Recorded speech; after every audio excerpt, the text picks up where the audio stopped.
In the fall of 2013, a young mother and her 2 children went missing from their home in Deltona, Florida.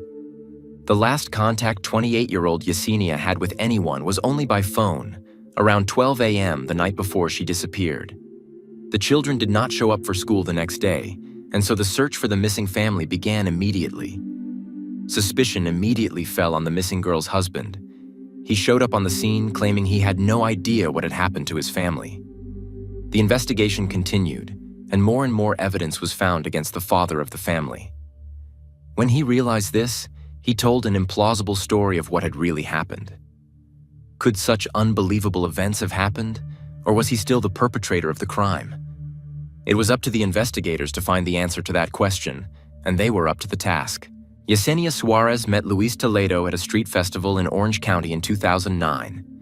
They quickly fell in love with each other and married just a few months later, even though they didn't seem to be right for each other. At the time they met, Yesenia was 24 years old and a devoted mother of 2 young children. She was a single mom and wanted to get on with her life and the lives of her children, so she threw all her energy into raising them and advancing her career. Over the next few years, she went back to college, combining her studies with a full-time job. She worked for the American Canine Company in Lake Mary, which trains dogs to work with the military and police. Luis, for his part, was a few years older than Yesenia, but he was just starting to get his life together.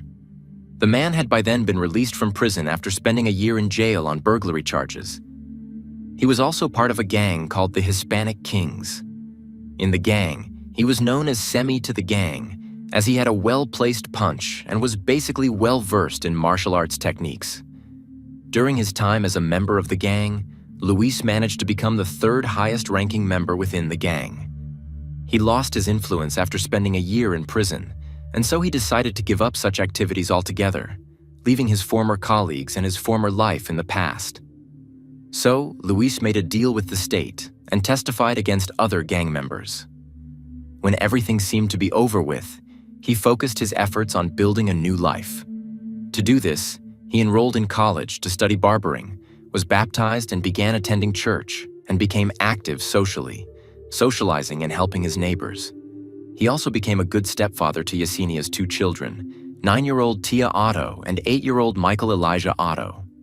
Neighbors said they often saw Lias playing with the children on the front lawn. Felicita Neves Perez, Yesenia's mother, said that they called each other every morning and never missed this ritual. In addition, Felicita lived with her husband, Yesenia's stepfather, Ruben Perez, just a few blocks from Yesenia's home on Covent Gardens Place. Around 8 a.m. on October 23rd, Felicita called her daughter as usual, but she did not answer her phone. Felicita, knowing that this was out of character for her daughter, began to worry, and so for the next 2 hours tried desperately to contact her, but all of the numerous calls and messages also went unanswered. By 10 a.m., Felicita's anxiety had reached a breaking point and she decided to visit Yesenia. Eventually, no one answered the door, so the woman decided to contact the police. She said that Yesenia had not been in contact with her and that her daughter had had a fight with her partner shortly before, so she was worried that something might have happened to her daughter. Investigators found out that the couple did have an argument shortly before the girl and her children disappeared. Yesenia felt that Luis was neglecting his responsibilities around the house and spending too much time playing video games. They often quarreled about it, but at one point there was a particularly bad fight between them, and the relationship was finally ruined. Eventually, Yesenia got involved in a romantic relationship with a married co-worker whose name was Kevin Dredden. Luis began to suspect Yesenia of cheating, and so he installed some kind of tracker on her phone, which eventually helped him to be finally convinced of his suspicions. Consequently, on October 22nd, Luis showed up unannounced at Yesenia's workplace and caused a scandal. A co-worker called 911 and asked police to handle the situation, saying that a man who was not an employee had come to their office and was refusing to leave the building. At some point, Luis found Kevin and spoke with him, then left the building of his own volition before police arrived. The police did talk to the girl, and Yesenia told them about Luis's controlling behavior and that he had slapped her during an altercation in front of several co-workers, and her statement was recorded on a tape recorder. Felicita, for her part, overheard an argument between her daughter and son-in-law the night before after the incident in Yesenia's office. During that conversation, the couple made the decision to divorce. This conversation took place when Yesenia and Luis were visiting the girl's parents, along with her children. At the time of their argument, the children were in the kitchen eating dinner, and Yesenia and Luis decided to go down to the garage to work things out there. Apparently, as they talked, emotions ran high and they turned to yelling, and so Felicita witnessed the argument. When the couple returned to the kitchen, Felicita suggested that Yesenia leave the children with her so that she and her husband could work out the conflict, but Yesenia refused. She said that she planned to discuss everything together with them and part with Luis on a good note. After that, the girl took the children and they left the parental home. Unfortunately, this was the last time Felicita saw her daughter and grandchildren alive. The police arrived at Yesenia's house after a call from Felicita and began searching for evidence. Almost immediately, Luis arrived at the house and got into an argument with the police. He caused a small disturbance, but nevertheless told his first version of events. He stated that Yesenia had packed up the children and her belongings in the middle of the night and then left the house without telling him anything. In general, this version was not surprising. After a quarrel and the decision to divorce, it is quite normal that a woman decides to leave a man at the first opportunity. However, this version did not agree with the fact that Yesenia was close to her relatives, and she would have contacted them or told them where she left without making them worry so much. In addition to Yesenia and her children, the girl's car, a 2013 Honda Accord, as well as her purse and phone were missing from the garage of the house. Inside the house, there was almost perfect order, which also aroused suspicion. Only children's toys scattered on the floor and bed linen, which was prepared to replace the old but remained lying in a pile, were out of the picture. Nothing was missing. There was no sign of forced entry, disorder, or struggle. The only thing that was alarming was the smell. There was a persistent odor of a popular floor cleaner in the house. This odor was particularly strong in the bedroom and the hallway leading to the bathroom, and in these areas the smell of the cleaner was mixed with the smell of vinegar. This nauseating odor led investigators to only one conclusion. A terrible crime may have occurred in the house. Two sisters, neighbors of Yesenia, said that on the day of the girl's disappearance, they stayed up late into the night. At some point, they heard screams coming from the direction of Suarez and Toledo's house, which later turned into a desperate cry for help. The neighbors noted that the screams were heard around 12 a.m., but they didn't pay much attention to them because groups of teenagers often walk through their neighborhood at night and could have been screaming during their altercations. It was only when they saw police officers outside Yesenia's house that they realized that something irreparable had happened. Given the incident at Yesenia's office on the eve of her disappearance, the police had grounds to arrest Luis. The man was detained and brought in for questioning. Luis said that he did not sleep at home on the night of Yesenia's disappearance. He was at a neighbor's house until 1 a.m. and then decided to stay in his car to sleep. At 8 a.m., he returned to the house and discovered that Yesenia and the children had left the house during the night. Luis showed no excitement for his wife. He said it had only been a few hours, and Yesenia, he said, was not the kind of person to recount her every move. At the same time as Luis was being questioned, another group of police officers interviewed Yesenia's neighbors. The neighbors who reported the screams coming from the house were not the only witnesses who testified. A college student named Town Jackson, who lived with his mother across the street from the missing girl's house, albeit reluctantly, also testified about what he heard. The day of the disappearance, Town had a busy morning. The student told police officers that it all started at 6 a.m. when Luis Toledo knocked on their door and asked for a favor. Luis asked Taon to ride with him for about a half hour south to Lake Mary. Apparently the man was going to drive Yesenia's car there, and asked Taon to then pick him up from there and take him home. Taon then put on his sandals and grabbed his car keys. He figured that Luis was going to drive the car to the body shop since it apparently needed repairs. In the end, however, that was not what happened. Taon was asked to go to the station and tell his story there. The student ended up talking to detectives for several hours and told a detailed story of what happened. He said that he followed Luis, who was driving Yesenia's car, for about 20 to 30 minutes. They eventually stopped in a large parking lot near a local hypermarket, where Luis shut off the car and got out of it. Tayon then saw his neighbor thoroughly cleaning the car with a cleaner and a rag. The doors and all the handles of the car had been cleaned. The student told detectives that at that moment he began to guess that something terrible had happened the previous night. When the cleanup was finished, Luis asked Tayon to move into the passenger seat so he could drive them back to Deltona. They were both silent on the drive back, and the tension between them was becoming more palpable by the minute.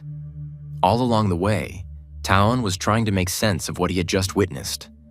The situation became even more unsettling when Luis made a stop at an apartment building and began to dispose of the items he had on him. These items included the cleaning product and rag he used to wash his wife's car, as well as one of the car mats. Luis then dropped Tayon off and he headed to the nearest store to get a pack of cigarettes. Plagued by stress and embarrassment, the student told police officers that he smoked several cigarettes before returning home, and then tried to call his mother at work several times to ask her what he should do next. After receiving this statement, the police approached Luis. They asked him to explain Tayon's story, because if he could not give a logical explanation, it would mean that Luis's previous account was an outright lie. The detectives hoped that Yesenia and her children might still be alive, so they pressured Luis to try to save them. Luis admitted to nothing, but was told what Tayon had told him. The investigators then began searching for evidence to corroborate the student's words and started by looking for Yesenia's car. They arrived at the parking lot pointed out by Tayon and found it there. Inside the car, they found the missing girl's personal belongings: her purse, ID, wallet, and work badge. The girl's cell phone was found between the front seat and the console. Yesenia herself and her children were nowhere to be found, nor were there any traces indicating their possible location. The car was later checked for DNA, blood, or fingerprints, but nothing of value was found. Among the finds that could help the investigation were only the keys used to open the garage door, the only one with a single fingerprint found on it. It was later determined that the print belonged to Luis Toledo. Children's toys, some clothes, and a hairdresser's apron were found in a garbage can, into which Tayon said Luis had thrown some items. In addition, a rug from Yesenia's car was also found there, as well as a shoe on which a distinct blood imprint could be seen. Traces of blood were also found on the car mat from Yesenia's car. Forensic experts confirmed Tayon's words that the car had been thoroughly cleaned. In a trash can outside the house, police found a garbage bag smelling of vinegar and containing several empty detergent bottles, as well as a very wet shower curtain. Detectives also found a collection of newspaper articles in the house that described the activities of the Latin Kings, a gang of which Luis was a part. It appears that even though he had retired from these activities, his interest in the gang persisted. Although the house had been thoroughly cleaned, it was still possible to find an area that retained traces of the crime. 23 bloodstains were found in the bathroom next to Yesenia and Luis's bedroom. The splatter covered the closet door, the bathroom door jamb, the bathtub, and the floor. DNA testing revealed that 14 of those bloodstains belonged to 9-year-old Tia Otto. At the same time, no bloodstains of her mother or brother were found anywhere in the house. After the evidence was found, the detective in charge of the investigation announced that the missing Yesenia, Tia, and Michael were most likely already dead. He also said that the case was still under investigation and police officers would throw all their efforts into finding the bodies of the missing. A massive search was soon launched with many volunteers, including Yesenia's mom, her sister, and niece. 2 days had passed since Yesenia and her children had disappeared, and Luis continued to remain silent. Eventually, during the third interrogation, pressured by the mounting evidence against him, Luis couldn't stand it any longer and began to tell the truth about what had happened that night, at least some of it. Luis claimed that on the night of October 22nd, Tayon Jackson came over to his house to play PlayStation. According to him, Yesenia couldn't stand it when he played video games, and considering they had already argued about it during the day and were about to get a divorce, the girl's minor annoyance quickly turned into a violent argument that turned into a fight. During the argument, Yesenia said she wanted Luis to leave the house, and when he refused to do so, she grabbed him by the shoulders and started shaking him. Luis responded by punching her in the neck, wanting only to get her to move away from him, but the blow proved fatal. When asked about what had happened to the children, Luis said nothing. Based on this version of events, Tyon Jackson was in the house during the entire incident. Luis claimed that he was the one who took the children's lives and then hid their bodies and those of their mother in an unknown location. During the next several hours of questioning, Luis did not deviate from this version of events. Now all hope of finding the bodies of Yesenia and her children was that either Luis would tell all or his supposed accomplice, Tyon Jackson. Tyon was immediately told of the new version that Luis had told, to which the young man replied that he had not left the house at all on Saturday night and had only come out at 6:11 the next morning when Luis knocked on their door. He also noted that he had no motive to take the life of any member of the family. In the end, Tyon Jackson was not arrested. The fact that he helped find Yesenia's car and the items that Luis had thrown in the dumpster convinced authorities that the guy was telling the truth, although he was reluctant to talk to the police at first. Tyon later explained that he was afraid to talk to police officers because he was afraid that Luis might do something to him. He also added that during that trip to Deltona, Luis only spoke to him once. He just turned to him and told him he had snapped. The search continued. Volunteers searched the wooded areas surrounding Deltona, and even though a huge number of people participated in the search, they failed to find the bodies of Yesenia and her 2 children. The only belongings, the children's shoes and jacket found in a dumpster in the woods, respectively, ended up being of no interest to the investigation. In the weeks following the disappearance, ground searches were conducted in 3 counties. Water bodies within a mile radius of the Suarez home were combed, and the local landfill was scoured for any evidence not found in the dumpsters. Investigators began to fear that if they were never able to locate the victims' bodies, authorities would not be able to press charges against Luis, or that they might have trouble getting a conviction.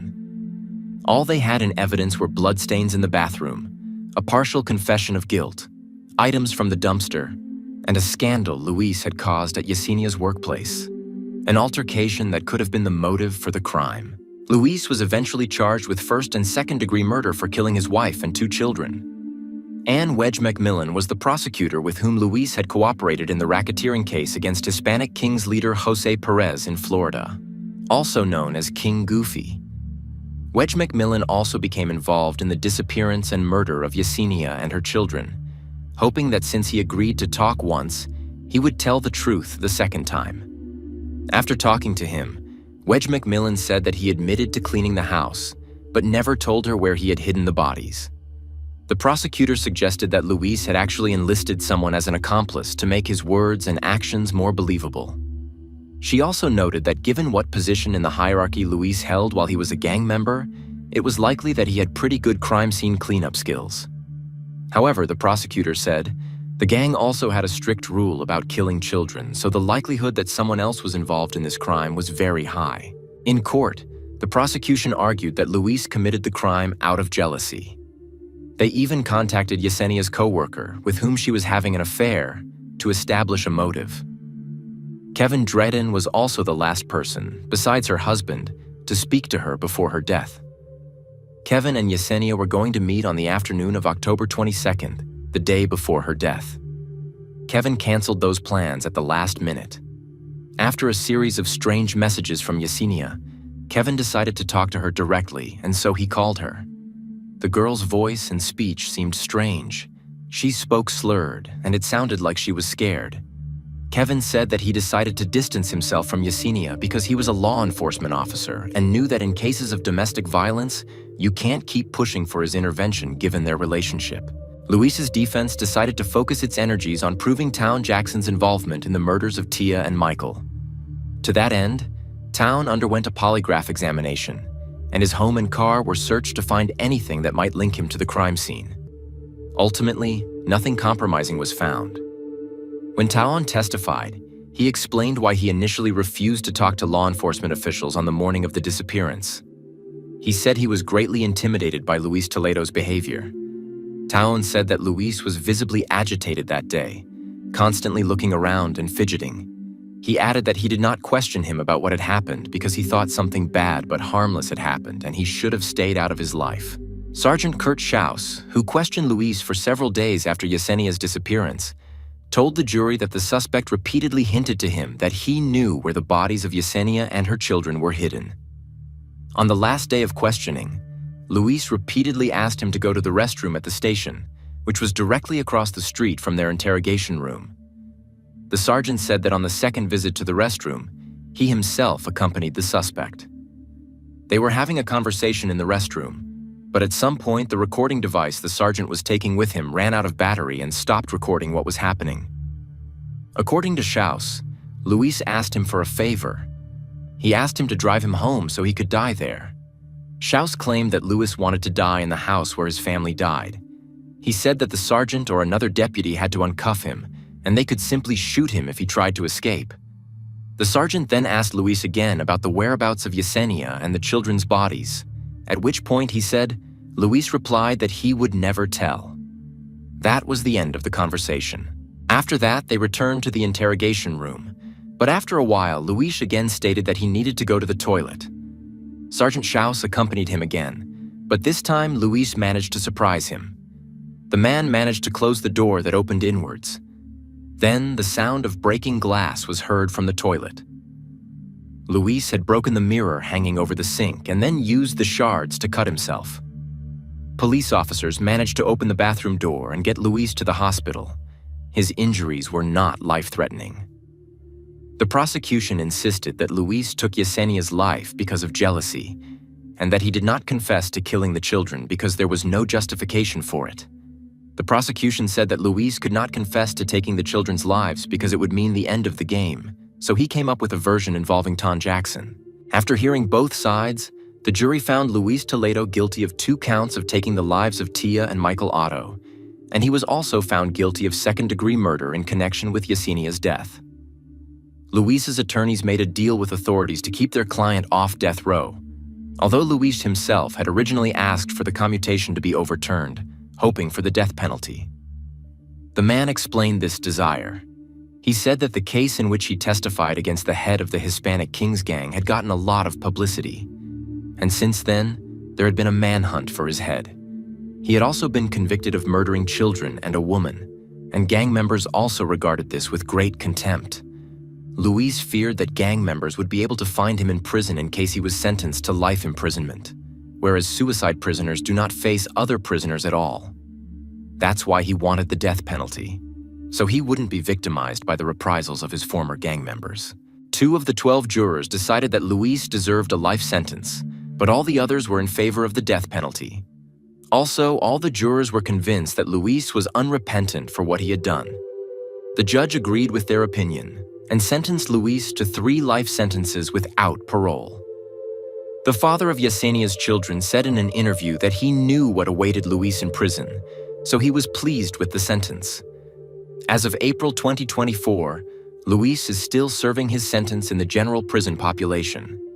He continues to insist on his version of events and still continues to maintain that he was not involved in the deaths of Tia and Michael Otto, and that he does not know the whereabouts of the bodies of his family members.